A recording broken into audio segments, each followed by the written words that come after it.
We've been saying we've been struggling hearing people as they stand down here. Last Sunday morning, Taylor was speaking and he was hard to hear while he was down here. It's different when we're down here because we're in front of the speakers, so we think we're not loud or louder, or so we'll sometimes speak quieter underneath our voice because I think it's being in front of the speakers is what gives us the illusion of if we're loud or if we're not loud. Thanks for being here today. We have a lot of people in a lot of places.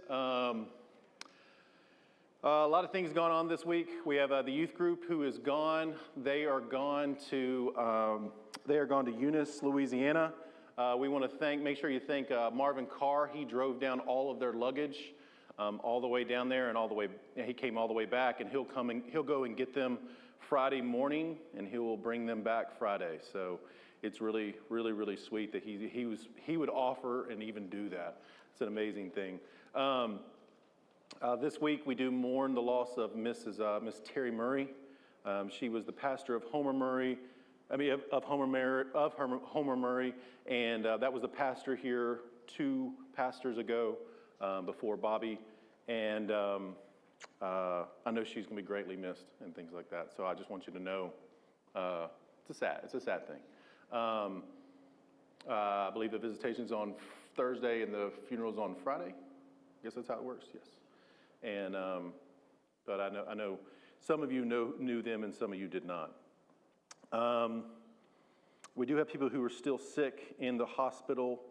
Some people in the nursing home, and if you need to know who those are, I'll let you know. I'll come and tell you. I'll tell you about the board that we have a prayer list up there, and so there's a lot of things that we should just pray for and pray about.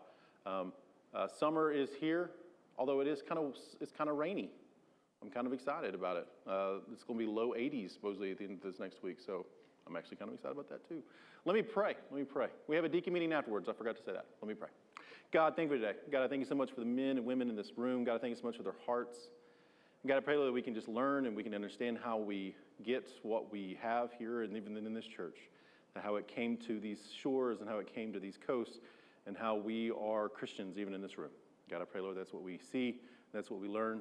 And in your name we pray, amen. Thank you.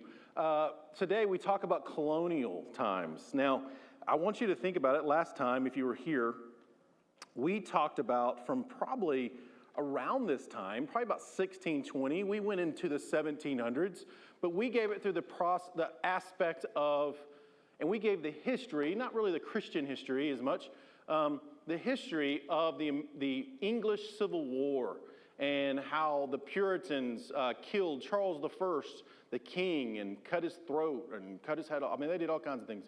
And they made him martyr, and then they brought back Charles II, who came and took over. And there was a lot of things that happened. Then the Glorious Revolution. What we left off with is that now the king is powerful, but at the end of that time period, Parliament in England is incredibly strong. Okay? So the way this is going to end, today's lesson will end, is that we'll talk about the fight and the beginning of the American Revolution. But what we will talk about is how it's not the king. King George III actually takes a lot of rap. They would say, death to King George. But it really wasn't it wasn't King George that said no to the people of America. It really was Parliament. It was the people of England. They are the ones who did not really. They wanted them to pay for everything. They saw what America did. They saw what America was used for, and it was going to be a giant cash cow for England. It makes sense, though. If I was to take you to England, the land, the trees, the ground, it's nothing like ours. Ours is so lush and fertile and easy to grow plants. Now they have very agricultural today. Sheep, they grow sheep. It's a cold climate. They really get cold. I mean, it's very, very north. Like if you think about it, it's around the above Maine type of latitudes. And so if you think about this, when they got here, this is like a tropical place. I still find it funny that when the French and Indian War breaks out, they're fighting over Canada. And I'm going, man, I would never fight for north of Quebec. Like, there's nothing north that I would want to fight for, especially knowing how cold it is now. But yet they're fighting for things like this. But there's things like this that I kind of think about, but I want you to think, for someone to say, hey, I'm coming to America, put yourself in their shoes. Why would someone want to come to America? Maybe it's for money. Maybe it's to grow crops that you've never grown before. Like we've been talking about, it's for religious freedom. Now, is it religious freedom because we're not able to be Christian? When we say religious freedom, we have twisted it in America. But is it to think that people are, that they can be, they're not letting me be Christian, right? No, everyone is a Christian where these people come from. Another thing that really I struggle with is this, and I think it's because we're so influenced by so many different cultures. When people say, well, I'm not British, or I don't come from a British background, listen, that's great, but this country comes from a British background. So you have to have a little bit of understanding of Britain at this time was a great superpower. No, America was nothing. It didn't really even exist. The 13 colonies were 13 unorganized messes and just it was a giant experiment. Maybe it'll work, maybe it won't. Now, does anybody remember the colony that did not make it? That died, disappeared, and went away forever? John, you can't answer because this is your subject. Roanoke, yes, in Virginia, yes. Roanoke, Virginia, just completely disappeared. They came back, looked for them, and they're completely gone. This was an experiment, especially an experiment that we see. If you have your paper, we're going to talk about the 13 colonies real quick. We'll talk about each and every one of them. Really, when they were all founded. This is the beginning of America, but it didn't really happen in this order. Virginia would have been first, would have been Jamestown, and Jamestown would have been in 1607. And then after that, then we talk about what we talked about last week, and you see there on your paper, it says, number one, it says, people moved to America to start colonies for a few main reasons: religious freedom, economical opportunity, political liberty, and land. Think about it. Land, we have a lot of it. England doesn't have any of it. Most of it was owned by royalty, even by the church, probably a little bit in that time period. Land was scarce. So when people came here, they came here. So what we're going to try to do is go through 100 years. Now you say, that sounds insane. It is. But what I want you to see is that it takes a long time for this little experiment to work. It takes about 100 years for this growth to happen. What happens in 100 years? If I was to ask you, even in this church, how will this church look 100 years from now? Now, most of us will not be here. Probably all of us will not be here. But we will depend on the people who either we leave behind or the people that God calls to this place. The problem is that if the generations, like our generation, does not do well standing for God's word, standing for what's right, and having a good foundation, there is no chance that it lasts for 100 years. But think about a colony. If you and I were going to go start a civilization, we would try to do everything we could to manage and make sure people got food, water, all the things that they needed to be able to live their daily lives. And we would be thinking week by week, month by month, maybe year by year, maybe 10 years, maybe 20 years. But then you would start to, as you start to get older, you would start to ask yourself going, okay, what's it going to be like when I'm not here anymore? And that kind of is the whole idea of how these things get progressed, so these Puritans come over, these people with all this religious reason why they want to go start this New England, the fervor of going and making a New England will dissipate. And everything kind of starts to change. Everything starts to be a little bit different as this fervor of all these reasons of religious freedom, economical, and even the political liberty. Because when you die, all these political things that you're mad about and you want to go and get away to this new land, your kids don't have the same excitement as you did because they didn't experience the things you did or the reason why you left. So I hope you see that this is not, when you jump from 1600s to the 1700s, all those people in the 1600s are dead. They're gone. We're probably into grandkids or great-grandkids now, and do they still have the same kind of, and here's what they do have. They have a new identity. Their identity will change. Going, listen, I've never been to England, and yet we still are owned by people who are living in England? We're whatever we are. What are we? I guess we're Americans, and that's what an American is. So if you look there, the 13 colonies, you have Virginia, 1607. You got Massachusetts, 1620. Now, this is Plymouth Rock. You can still go there today. It's supposedly the most overhyped of all the national monuments in all of it literally is just a rock about this big. It's not the rock that you see on the insurance commercials. It's a rock about this big, and you supposedly walk in this thing and you sit there and you look at it. So I would advise don't go there. Massachusetts, though, still is, and it still has a lot of the buildings that are still there from the Puritan age. We'll see those in just a minute. New Hampshire, then it will have New York. New York was supposed to be, and New Hampshire was supposed to be a new Hampshire. In other words, the place in England that was called Hampshire, it was going to be the new one. There's a city, the northern city of England, it's called York. It's the New York. So that's why it was called new. The Maryland is the only Catholic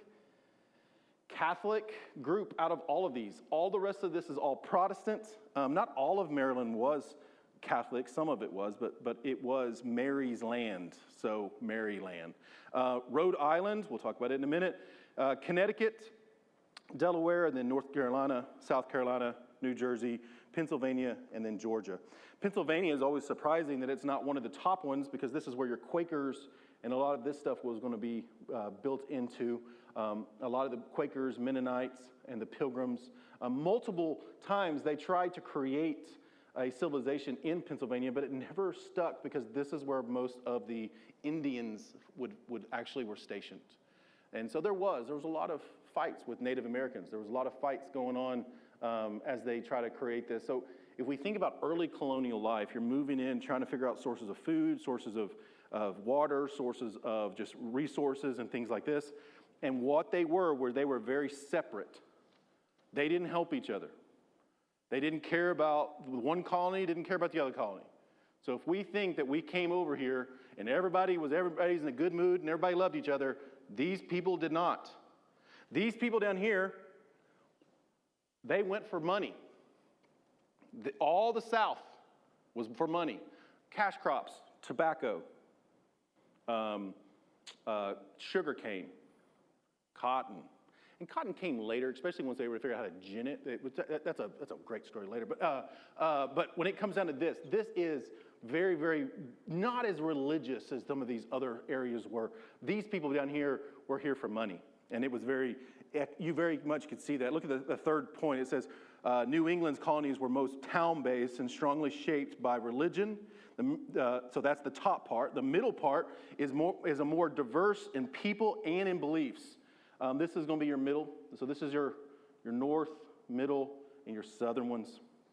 And the southern colonies depended more on plantations and cash crops.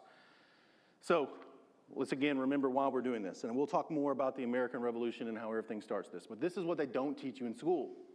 What they don't teach you in school is they teach you, I had my daughter who was in high school history class, and they taught about the Great Awakening for one page of her book.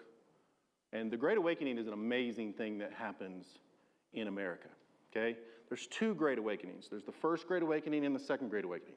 This is the first Great Awakening. It does not happen when America is America. It happens before America. The Great Awakening, the first Great Awakening, does not just spread from just this area, but it actually goes and incorporates all of England. That these men that we're going to talk about today don't take this type of preaching and Bible, the things that they say, the things that they teach, the way they preach it, they take it back to England, and England itself has a revival. So we left off at that same place. We left off of where Parliament and things like this are growing. And so in the late 1600s, about 1690, 1700s, 1730s, 1740s, all the way to around that area, we're going to start having an amazing revival. There's nothing that's probably like that we've ever experienced because we've never been this great exploration. Now, in the Great Exploration, especially as the countries start spreading here, there, and everywhere, we have all different countries all over the place. So like in this area, it's very much Indian. Down here, Florida will be claimed by Spain. All of this is going to be claimed by France. We know about the Louisiana Purchase, so there's going to be all of France as well. And some of those names have still stuck today, and we'll talk a little bit about those in just a minute. Some of those names actually still matter because you can see the French influence. Now, why does a French influence have anything to do with Christianity? Because that's your Catholic. Catholics only had Maryland, but the French that get left over, they'll still be Catholic. So it's almost like Catholicism actually sneaks in the back door of America more than it actually comes to the front door, the way everything else does. And so it's very funny, by the way. Christianity in colonial times. Christianity, I'm in the second one. Christianity strongly was shaped by early colonial life, life in education, morals, and community life. And I say some took it more serious than others. We talked about the Puritans last time. Now, the Puritans are going to be the most serious. The Puritans are going to be the ones that probably take it way too serious. You've heard this word or this bad word of you saying that someone's being Puritanian, or they're being you're being kind of prudish or Puritanish on this idea. And what it would be is that you're this guy who's kind of stuck in the mud.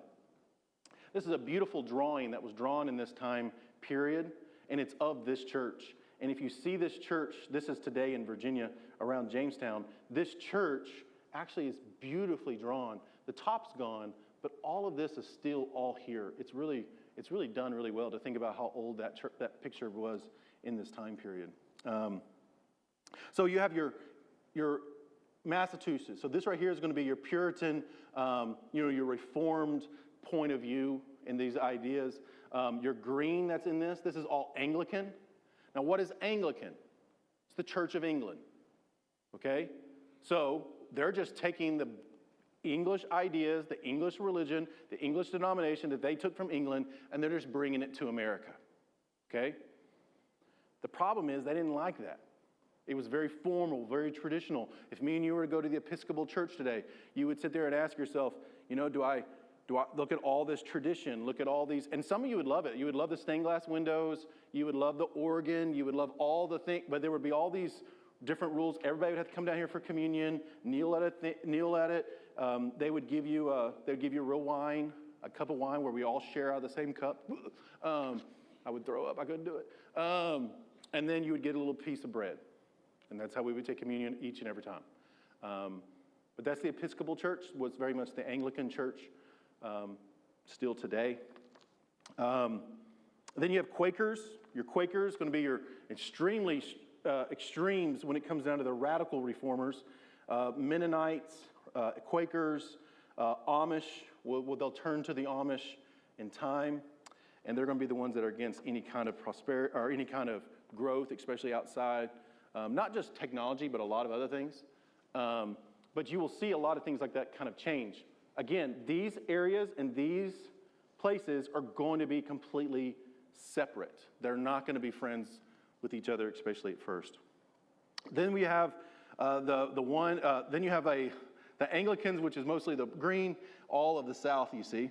Because remember, these guys, this is mean. Because the people who were Anglicans didn't care. Church was just something they did. It wasn't really who they were. You know what I mean? These people were here for money, and yet they were Anglicans that were here. I'm not trying to be mean toward Anglicans as much as I'm trying to make you understand, like, they weren't there for the religious freedoms or liberties. The Baptists started in Rhode Island. The smallest of them all would have been Rhode Island, and Baptists would have came. They actually were rejects from the Puritans. The Puritans cast them out, and they would have been the Rhode Islands. And then they will actually start to develop in the South, and they'll do that because of a lot of the men that we're going to talk about today, like Jonathan Edwards and George Whitefield. We have a diverse Protestant mixture of Presbyterian, Lutheran, and Dutch Reformed in the middle colonies. Again, middle colonies are in this area here. And then you will have Maryland, which is the only Catholic colony of them all. Massachusetts. Massachusetts is probably, if you've ever been there, it is incredibly beautiful. Massachusetts is where the great Puritan colony was. remember, the ones that stayed, they're the ones that caused all the revolts in the Civil War in England. The ones that left, who did not want to wait for reform, they just said, we're going to go start ourselves a new colony on our own. Well, they do this, and these were the guys who had the hats. Now, when we think about pilgrims, we think about, these kind of hats. This is not their hats. This was the Puritans' hats. The Puritans are the ones that wore these. This right here is a good illustration of just a woman who maybe is caught in some sin, and she is going to be tried and probably treated very poorly. This is where they would get the Scarlet Letters, the book of the Scarlet Letter, how they would use this as the backdrop of that. You can see how they were famous for having good relationships with Indians, but they did kick out their own. This is a famous man, his name is Roger Williams. Roger Williams is the founder of the Rhode Island colony. He is considered the founder of the Baptist faith in America. Now, that is a very loosely done. If you look at your paper, Rhode Island was founded in 1636 by Roger Williams, who was expelled from Massachusetts because he rejected government control over religion.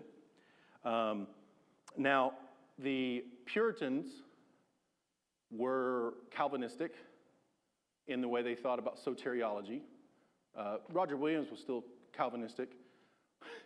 The funny part about what made the Puritans is that it was a law to go to church. And you may never skip church for any reason whatsoever. And Roger Williams thought that was absolutely silly. And it's called, and it says it on there, the liberty of conscience. The liberty of conscience is the idea that you have the ability to miss church and it not be the end of the world.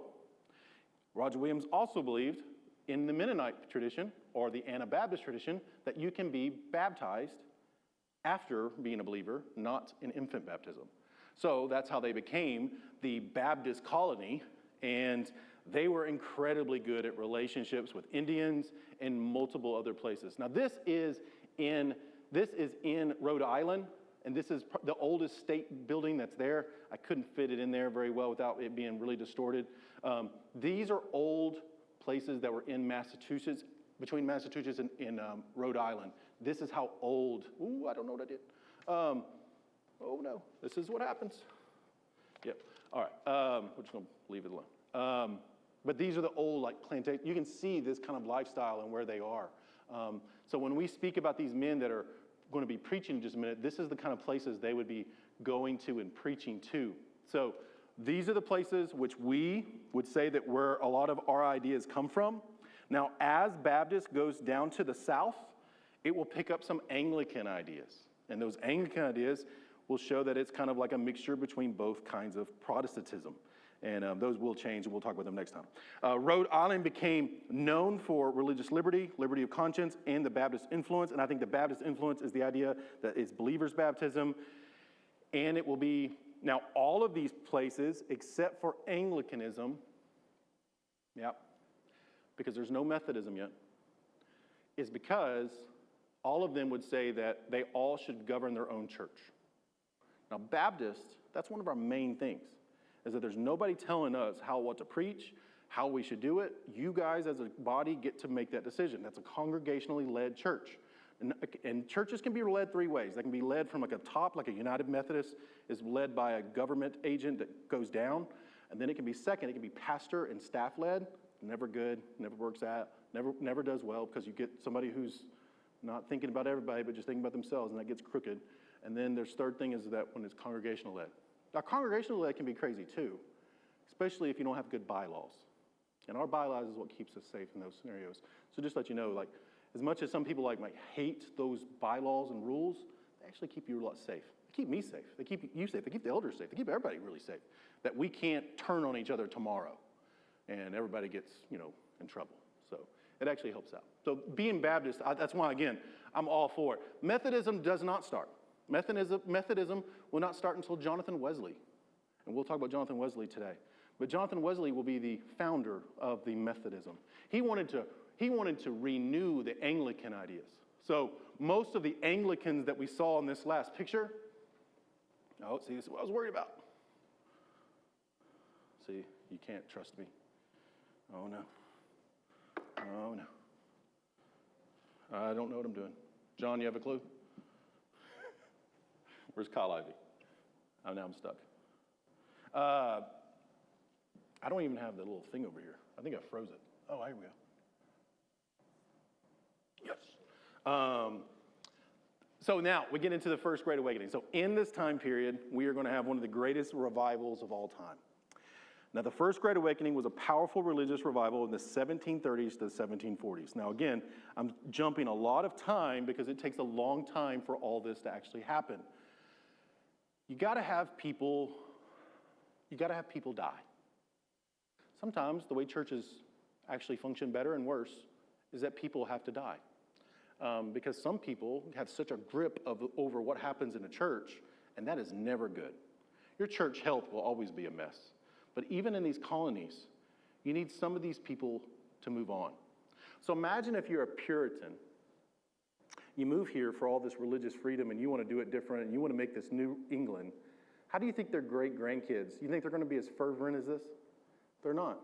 Especially with trading from the outside. Think about it. Well, a lot of these places, especially the ones that wanted to come and create a new, like a New York and a new whatever, they wanted to say, we're not going to trade with anybody. We're just going to do it all of ourselves. We're going to be self-sustainable, which would be great. But you can't be good at everything.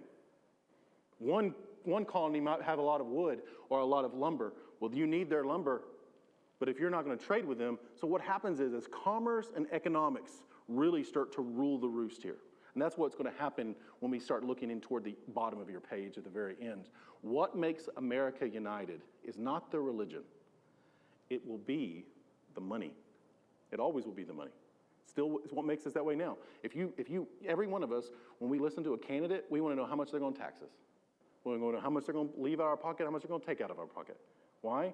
Because that's what connects us. It sounds wild and sounds really wicked, but I'm telling you, the united part of America is that.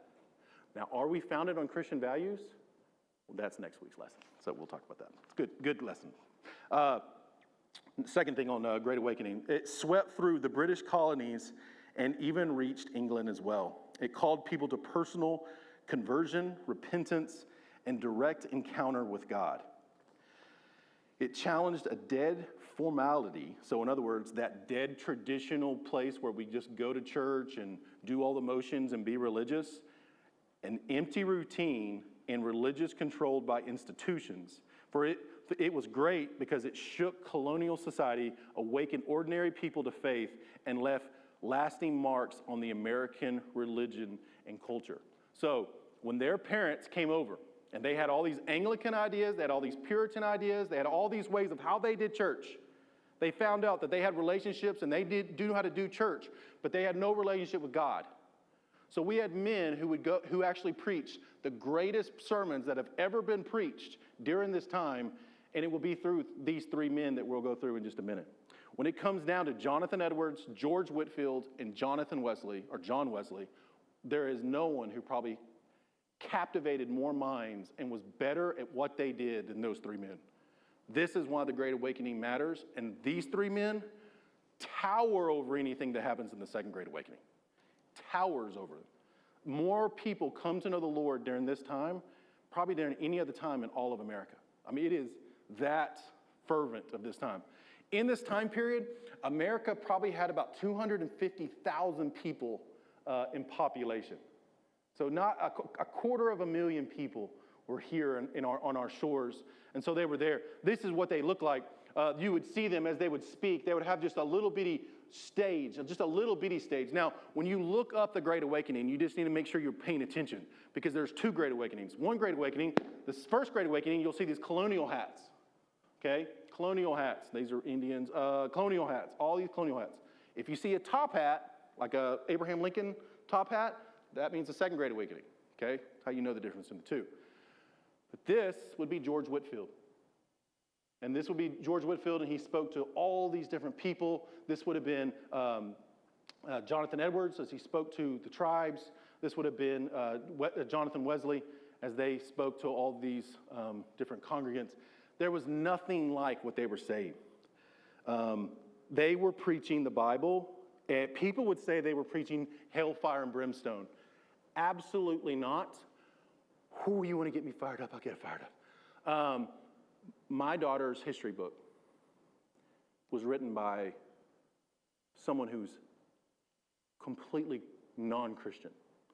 Because the history book that she had said that this was nothing but an oppressive time, and that these people had to feel bad about themselves, and that all that the First Great Awakening was nothing but this hurtful moment. And this man, when he preached this sermon, that sinners in the hands of an angry God, that this is the definition of how horrible it was and how bad it made people feel. This sermon that you will hear this Sunday is the same sermon. Because this Sunday is about what was the world like before Noah built his ark. Well, what was the world like before Noah built his ark? It was horrible. And people were sinners and sinned and didn't care. Is that not exactly kind of the way the world we are living now? The problem is now is that we want to spin it. We want to make these pastors seem like they're so vicious and mean and evil. But yet what they don't understand is people don't know their understanding their sin before God. And understand that God is there and he is going to have wrath on all those who have ever sinned. You and me. He will have wrath on us. And either that wrath will be poured out on every one of our lives or be poured out on Jesus if we believe in Jesus. That's what salvation is. That's salvation. That's what you're being saved from. It's from sinners in the hands of an angry God. So that's what Jonathan Edwards preached. That was his most famous sermon. But Jonathan Edwards is considered by multiple people in multiple historical that he was probably the greatest American genius that ever lived at the time. Like England had their Sir Isaac Newton, we had Jonathan Edwards. He was an inventor. He wrote. He did everything. He farmed. He was a pastor. He gets fired for saying something that people didn't like, and the people got mad at him. And actually, his apprentice, I think, actually stabbed him in the back or something like that. Some kind of drama thing happened. It's funny because I actually quoted that sermon at Taylor's ordination. Random idea. But what was funny about that is that Jonathan Edwards was unbelievable. He actually becomes, after he leaves the pastorship, he becomes of this little guy who starts this little school, and it's called Yale. And he basically makes Yale. Now, the Yale and the Harvard that you and I both know today are liberal, wild places. They were places and churches, they were schools of theology. That's what they were. They were both schools of theology. They were not schools of what they are now. What happens in a school back then is that usually schools were made with theology and humanities. Well, at that time, theology was much more sought after than humanities. Well, think about it now. Now it's humanities, and now there hardly is a theology. And so to learn theology, you have to go to another school or somewhere else and completely. He lived a disciplined life. Jonathan Edwards was a New England minister, a theologian, one of the most important voices of all the Great Awakening. He lived a discipline-centered life of study, preaching, and pastoral work. Edwards was deeply shaped by Puritan and believed that salvation comes from the grace of God alone. He served as a pastor of Massachusetts and became known as the most powerful sermons that warned of sin, judgment, and the need for repentance. His most famous sermon was The Sinners in the Hands of an Angry God, which showed the urgency and the intensity of the revival preaching. Now, this sermon, when he preached this sermon, brought people to tears. But not just to tears. It supposedly, they wailed. And there were people who were really understanding. Here's what it really was. And I had this amazing history teacher when I was in school, and he explained why things like this happen. And if you think about even how you think about revivals, this does happen. There's going to be parents, or there's going to be a person in their family that lived this high moral life. And then the kids are going to start to rebel. And then there's going to be another generation behind that that's going to rebel even a whole lot more. And then they're going to be in this really deep, low spot. And then there's going to be some type of a religious revival, and it's going to call them all back up to trying to live this moral lifestyle. Then they'll do it. They might do it for a couple generations, but then sooner or later, one generation will drop it, and then it'll go down, and then it'll come back up. That's how there's a first great awakening and a second great awakening. This first great awakening, I mean, you could even probably predict when it was going to happen. What's even more wild is the roaring 20s, 1920s, was known as one of the most speakeasy, loose times when we had prohibition, all this stuff. We're trying to be morally good. We're trying to do what's right and all this stuff. But yet people still, it's almost like they still hid their booze and they hid their stuff. And they still were just as sinful as they were. They just were hiding it in so much different ways. And then the Great Depression happens. They release those rules and all these stuff. But that's what I mean by it. It's kind of like it goes in curves. So the first Great Awakening, I think, makes a lot of sense that people come over here and all this religious fervor, a couple generations go by, morality starts to drop off. Then you start having some real good preaching, gospel preaching. People start to change. That's why the gospel is still what matters today. The only thing that matters today is really that we preach Jesus, and he's the only salvation you have. Not through your stuff, not through your things, not through your money. That's it.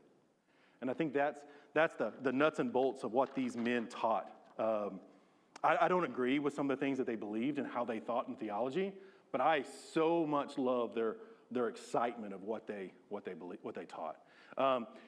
He helped give the Great Awakening its strongest theological foundation. So he was kind of the foundation of the American. And I say this, Jonathan Edwards never goes to England. He stays. He's a full-fledged American. The other two will. George Whitefield, sometimes you'll see it Whitefield. It's Whitfield is how you say it. George Whitefield is an English evangelist and one of the most famous 18th century. Now, okay, it's mean. He is cross-eyed, okay? I think it's sweet when they draw him not cross-eyed, but he is cross-eyed. No one's a better preacher. Nobody. Benjamin Franklin, who would say that, I don't believe what, you can look it up. He says, I don't believe in the things that he preaches, but I will listen to him preach any day. It's my favorite. He was a great orator. He was a great speaker. He could, the way he spoke with so much power, and all they ever show are all of this, his emotion that he's causing the audience with him just preaching the word and the way he preaches. He does this in America. He causes this amazing first Great Awakening, and I can go into so much detail about these guys' lives, but I don't have time for it. Like Jonathan Edwards, super sad. Jonathan Edwards dies of like a super simple sickness, and the way he dies is super sad. It's kind of a sad thing that someone like him would die that way. George Whitefield lives a very good long life. He goes back to England and he preaches there, and that is why the revival that starts in the colonies goes back to England, and it just keeps on going. This is what leads to. Sorry, I didn't read all the stuff. He lived as a traveling preacher, moving constantly from colony to colony, town to town. Whitefield preached outdoors, often to huge crowds, because churches could not hold the number of people that came to hear him. For he was known as a dramatic voice, emotional style, and the ability to stir large audiences. Whitefield became one of the greatest revival preachers in colonial America. He helped spread the Great Awakening across the colonies, making it a true colonial-wide movement. He connected people from different colonies with the same revival message. So now everyone's believing, everyone's wanting to change, and this is what changes that Anglican South. He is what changes that Anglican South. It's not wanting to be Anglican anymore. It wants to have its own voice, its own. So some of them become Baptist. Some of them become Reformed. Some of them become, so what happens in our world, let's think about our world. We don't hear that word Reformed. We hear maybe Presbyterian or Baptist or Methodist. Now, Methodist hasn't come yet. Or Lutheran. And so some of this stuff starts to trickle in, right? But if I was to ask you, which ones do we see most? Here, listen to me. There's no Church of Christ. That doesn't happen until the 1800s. That's the Second Great Awakening, okay? There's a lot of these denominations that are around here don't exist at all. They're not here yet because they aren't going to happen to the second Great Awakening, but the one that will happen because of this next man. This next man was Jonathan Wesley. Jonathan Wesley, you've heard of Wesleyan theology, Wesleyan traditions, Wesleyan, all kinds of things. I've actually been to his house when he lived in England. He lived in a house. Across the street from his house is where John Bunyan, remember the Puritan writer who wrote about the Pilgrim's Progress? That's where his grave is. You can see it from his house, his grave. It's so big. Beside that is John Owens, one of the Puritan men. Right beside that is Thomas Watson. Right over here is beside. It's just an amazing place when you sit here and stand between this street, and it looks just like a normal street with a cemetery, and it's just wild.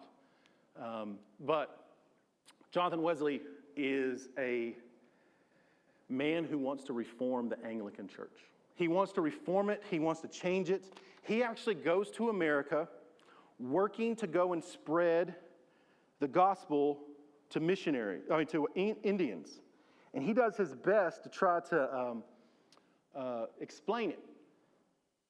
But he just doesn't do it well. Doesn't really feel like he knows what he's doing.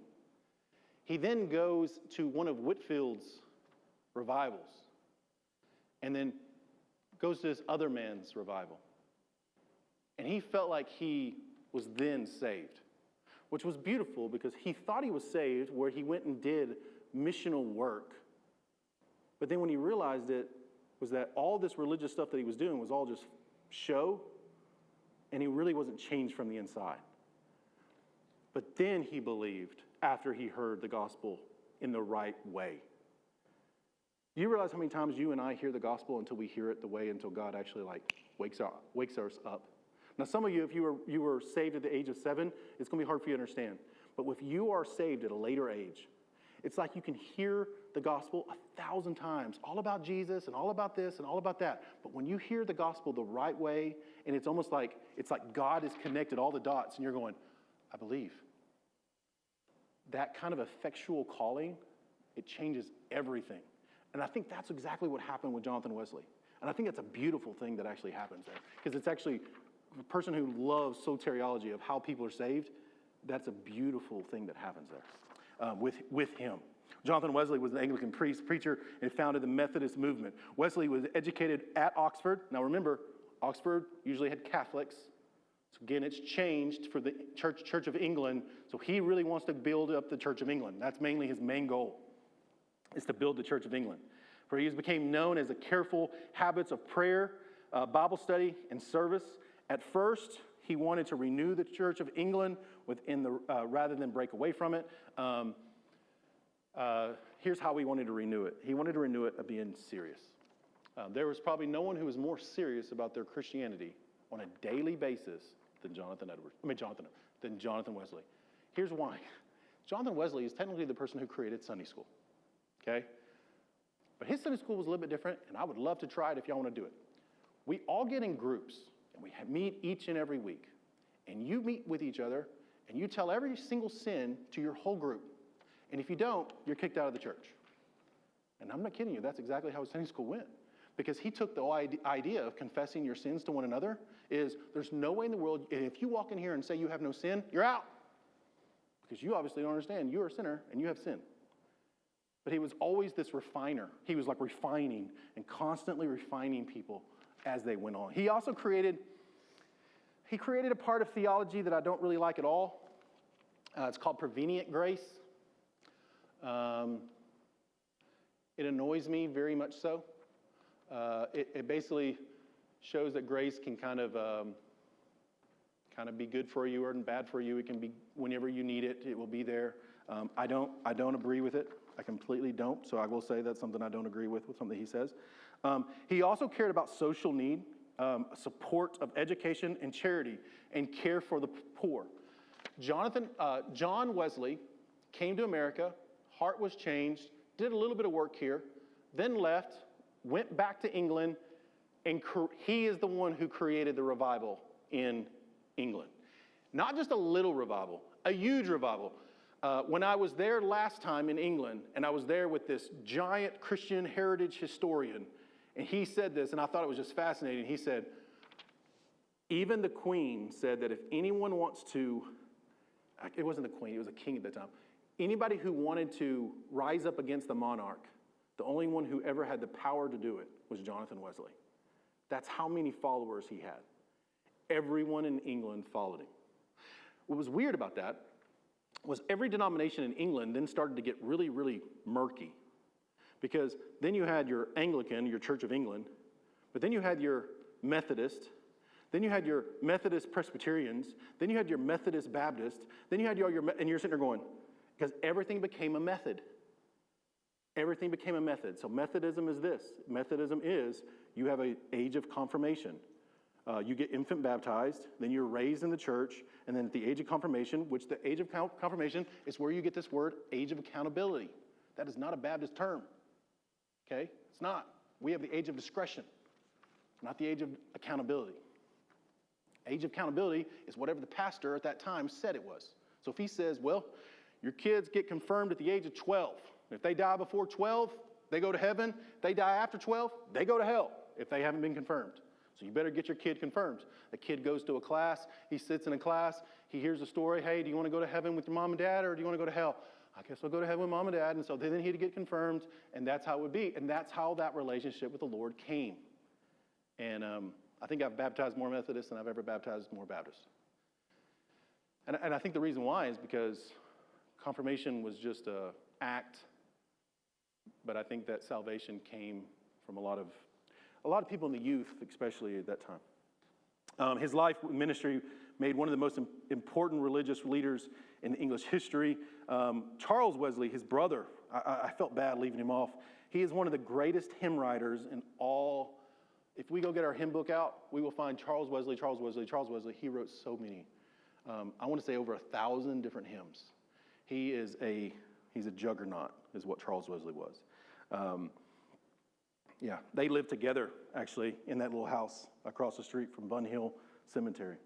So if we think about this, these are the men that changed this Christianity. These are the ones that did it. So this is kind of where we got to land the plane and get to the next weeks. So here's why the colonial economy is what made everything united. So it wasn't religion.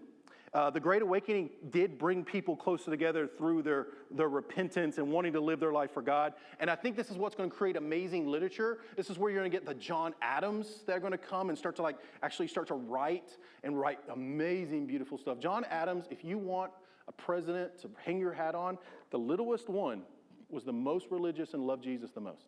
He was absolutely on fire for God, him and Dolly. The colonies began to started as separated settlements for different purposes. But the trade, farming, fishing, and shipbuilding, lumbering, and plantations shaped a colonial life. So if these people up here did ships real well and fishing really well, and it shows whaling to get oil, these people needed it. They needed tobacco. Listen, tobacco is one of the biggest reasons that the English loved it. English people love their tobacco. They want their cigars, they want their pipes, they want all this stuff. So this was their favorite place. So they loved this place because of their tobacco. Sugar cane also, to be able to get molasses and many things like that. The colonies began more economically connected in the Atlantic commerce as things got traded back and forth. And so all of this was due to money. So after those generations that died that didn't want anything, these colonies became strong, independent on their own. So they wanted to be connected to England, and then we had the French and Indian War. The French and Indian War was really a fight over the Ohio River Valley. All of it's over this. English wanted to be able to have claim for it. The French had claim for it. All of this is the French, and what will happen is it'll turn into English. The French will get to hang on to this, and it'll get to change in time. And so we'll worry about that later. But when it comes down to this, all of the French and Indian War was, now the problem is the French and Indian War was very expensive. And England didn't want to pay for it. And this is where it all starts.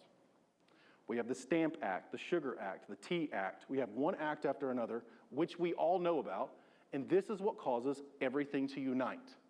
This is what causes, and you would say, no taxation without representation. Remember these things that we learned about in school? This is what things that started to lead to this. For the colonies helped establish and protect England helped establish and protect the colonies, but later, so in other words, there was sooner or later going to be a time where it was like, okay, we're not going to tax you. We're going to fund you. We want you to grow. We want you to send all your goods back to England, and we want all your goods. But then when it came down to England being strapped on cash after fighting a war, you're paying for it. You're paying for it. And they're going, okay, we'll pay for it, but do we have representation in Parliament? No. Parliament says, no, you're going to do what we say to do. Because we still have the army. You don't have an army. You can't tell us what to do. So this is what it became, is that then they started to bring troops, and they started to bring saying that you're going to do this, you're going to say these things. And so this is where the hostility comes. You remember the Boston Tea Party, the Boston Massacre. You remember the things that are going to happen. And I'm not going to go through all those things because I'm here just to teach you about how it changed religion and how it created Christianity in this area. But you can see all the tension that's just building. And so it's starting to bubble and bubble and bubble. 1776, when we declared our independence, we really haven't fought many things yet. There's no fights yet. Our fights will happen post that. We will declare. Now, what we'll talk about next time is we'll talk about when we have these congregations, when we have these meetings of Congress, when we talk about a constitution, a Bill of Rights, how much of this was influenced by religion, and then even like some of our things that we've learned all the way from Europe, all the way to England, all the way down to America, of how much like freedom of speech. Where did we get that from? Oh, it was way over here during the Elizabethan age. This is why we want freedom of speech. And then where do we get like freedom of religion? Oh, that's over here with Martin Luther. And that's pulled over here in this little thing over here. So all of our ideas have been almost refined through time of watching Europe fail, watching England fail, and to say, here's America. And now why we are as great as we are is because we've learned all the history that they've done and all the things that they've made mistakes of, and what we found, what we really believe. The problem is that the further we get away from that is what leads us to destruction. And I say this because look at Europe now. Europe is falling apart. England is completely falling apart. You've lost freedom of speech completely there. And so what we have here in America is not just a little bit great, it's amazing. I told you all this a couple weeks ago. I love watching all these people from other countries come to our country and tell us how good we have it. Because all we ever hear in the news is how bad we have it. And all they hear in their news is how bad we are. And then they come here and realize, dude, these people are so sweet and nice and kind, and this place is great. It's all about perspective. And if you let Fox News and you let CNN and you let all these things create your illusion of what the world is, you're scared to travel, don't be scared to travel. Don't go down that street. But I can tell you this, you're more dangerous to go downtown Houston than you would be to go downtown Budapest. Promise. But yet, we have this illusion in our mind, oh my gosh, it's scary. It's not. It's what they want you. They want to control you. They want to hold you. It's propaganda. The fight for Britain, I'm sorry, I got to go. Fight for Britain. Britain believed Parliament had the right to tax the empire. Colonists believed that they should not be taxed without reputation in Parliament.